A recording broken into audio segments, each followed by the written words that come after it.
Good morning or afternoon or whatever it is. To you, Joe, I'm going to read through your paper and give you some suggestions and feedback. Your paper is, what are the everyday benefits of researching space? I don't need to read it. I totally agree. I mean, I do, but I'll still read it. What are the everyday? Okay. We choose to go to the moon. We choose to go to the moon in this decade and do the other things. Not because they're easy, but because they are hard. That's an awesome quote. These momentous words that truly sparked the exploration of space were said in a very different context than that of the current state of the world. At this point in American history, space was only being explored because of the competition fueled by the Soviets. I think you mean at that point in American history? However, it was this pressure that pushed both sides to advance their technology significantly. On July 20th, 1969, the United States of America claimed victory in the space race, and everyone could finally enjoy the fruit of their labor. However, the work wasn't over yet. I think you might want to specifically say what happened on that day. Maybe that seems ridiculous, but there are different victories in the space race, right? Like Sputnik was a victory for the Soviets, and we've had other victories, I guess, like the shuttle. I don't know. With the moon in reach and every other surface of Earth discovered. Every surface on Earth? I don't know about that. Most. It's always a good idea to just throw in a most, right? Space was deemed the last frontier. Unfortunately, man's curiosity-driven mindset would not slow down. To continue to explore space further and more depth would require all sorts of technological advancements. Computers would soon have to become small enough to fit in a control panel rather than a house. So I feel like that was the end of that sentence when you said would require all sorts of technological advancements, period. Because this sentence is getting too long for me to follow. Okay, now, new sentence. Computers would have to become small enough to fit in a control panel rather than a house. New propulsion methods would need to be made. Doesn't seem like quite the right word. New propulsion methods would need to be invented? I don't know. And our entire understanding of flight would need to be improved upon. Luckily, for those of us who wouldn't go on to become astronauts, NASA happily shared their new resources and research impacting everyday life back on Earth in ways that most people don't think about.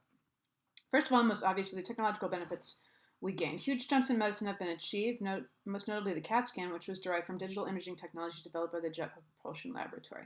Shock absorbers developed by NASA have been fitted into prosthetic limbs, and the constant growth of robotics is being implemented in prosthesis to create almost completely functional mechanical body parts. No, I didn't know that. I never thought of NASA as being part of that. Even first responders take advantage of research done by NASA with use of foil blankets and the jaws of life. Interesting. Foil blankets come from the lightweight insulation that lines spacecrafts and is used, and the jaws of life use them. Oh, okay, you need a little editing there. And the jaws of life use a miniaturized version of the explosions that separate the space shuttle. Really? Whoa, I want to know more about that. Okay. Secondly, really, you should add that. Secondly, there are and have been significant additions to our global culture since we began exploring space. The first thing to come to mind would be media such as Star Wars or Star Trek, since NASA got everyone hooked on rocketry. You're missing your on there.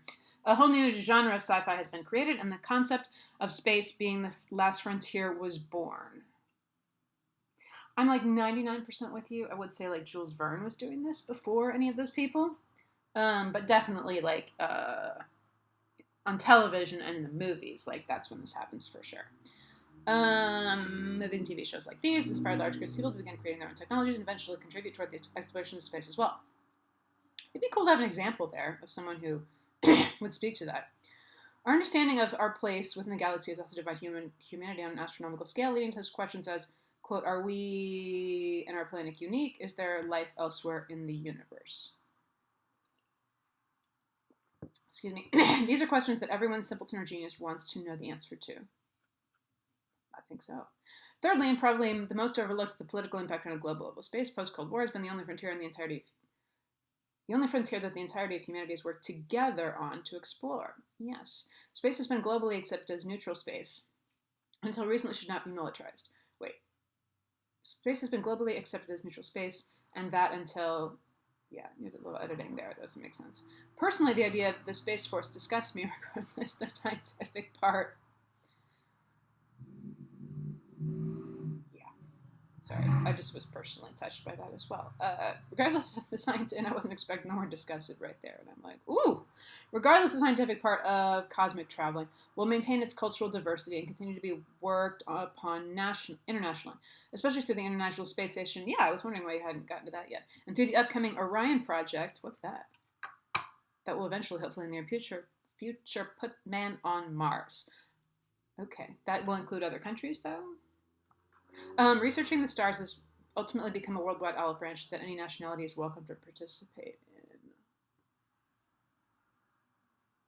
I mean, welcome to participate in. I don't know. I feel like you're being a little overly generous with like how possible it is, but something certainly that can make people feel like they're coming together. Absolutely, 100%.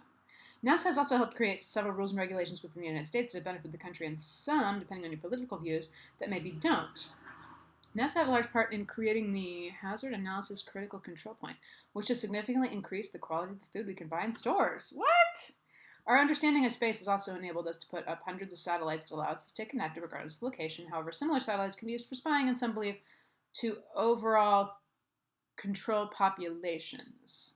Whoa, I don't know anything about that. You have to say some more about that. Of course, this solely rests on which government you pledge allegiance to. What rests on that? Yeah, the last part's unclear, but I'm excited about the Hazard Analysis Critical Control Point. I'm going to look that up. Generally, the field of aerospace, well, I'm not going to look it up unless I write it down. HACCP. Okay. Generally, the field of aerospace can be reflected back into everyday life.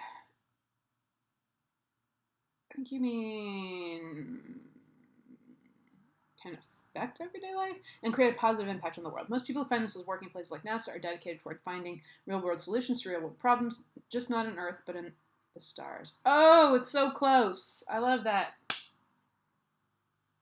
Most people who find themselves working at places like NASA are dedicated to finding, I think we would say dedicated to finding real-world solutions to real-world problems. Not just on Earth, but in the stars. Ah, that's what it is. I think if you swap not and just in the other order. Okay, let's look at your works cited. Oh, you even put your annotated bib in here. That's totally fine. Cool.